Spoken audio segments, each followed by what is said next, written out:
For this review, I'm going to cover both Codenames and Codenames Pictures. Because the games are so similar, I'm going to just say Codenames. When Pictures does something differently, I'll go into more detail. Enjoy the review! In the Codenames series, you play in teams, blue versus red. And you'll take on the role of spy or spy master. Your spies need to find your side's agents based on the spy master's clues. This sounds pretty exciting, right?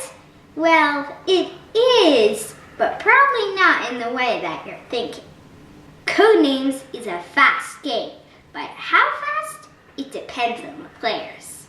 Anyhow, these games are easy to set up, and teaching it is a snap.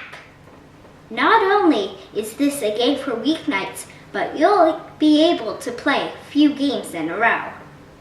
Set up the double-sided clue cards in a 5x5 grid. In Codenames Pictures, set them up in a 5x4 grid. Decide on the teams. The key card shows the spy masters where their team's agents are hiding. Don't speak or reveal anything to your spies. There will be plenty of time to laugh and make fun of one another at the end. After studying the key card, the spy masters take turns giving clues. If the red spy master says animal 3, it means that there are 3 clues that have to do with animals. If the spy found them, that means they found the 3 red agents. If the red spy makes a mistake, or if using my example, the red spy master missed a 4th animal, the blue spy master gets to go. To put things simpler, the spy gets to guess until they found all the correct clues, or they found an innocent bystander or a spy for the other team. Oh, and I forgot to mention, if a red spy guesses a clue correctly, the spy master puts down a red card. If they guess an innocent bystander, the spy master puts down a bystander. If they guess a clue for blue's team, the spy master puts down a blue card. Once one team has uncovered all of their agents, they win. Oh, and one last thing. See this assassin? Yeah, you don't want to find him.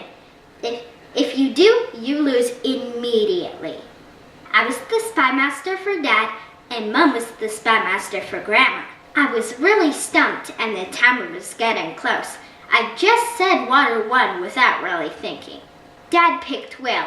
A good guess, but it was the assassin. The worst part? I was thinking seal, but shark, ray, and net were also on the table. Oops! While we haven't played a lot of party games, many only work with a whole pile of people. Codenames is good even with 2 people, although it certainly is better with more. I like being a spy a bit more because I like solving the given clues. I like how easy it is to jump into a game. It's a great gateway game to introduce people to games or to play in between bigger games. Codenames has a sand timer in the box, but for some reason, Codenames Pictures doesn't have one. I really recommend playing these games with the timer. It's a bit hard being the spy master because there's more to think about. Maybe have younger people like me stick to guessing at first. I don't feel like an actual spy or spy master. It's really just a guessing game when you think about it, but with the key cards, assassin, it's just so much fun. Codenames Pictures is harder, at least for me. You have these weird but funny drawings that sometimes don't seem to have anything in common. It's crazy that some people actually combine the 2 games. I don't think I'll want to do that anytime soon. Everyone should have at least one version of Codenames, but maybe start with the original. Although if you're playing with people who speak other languages, maybe start with Codenames Pictures. I guess what I'm saying is pick the one that sounds best. Then get the other when you can. My rating is 2 thumbs. Ooh, I almost forgot. Codenames cards have words written right side up and upside down, so you can see the words from any angle on the table. Codenames Pictures cards can sometimes be hard to figure out when you're looking at them upside down. I just thought I'd let you all know. Thanks for watching.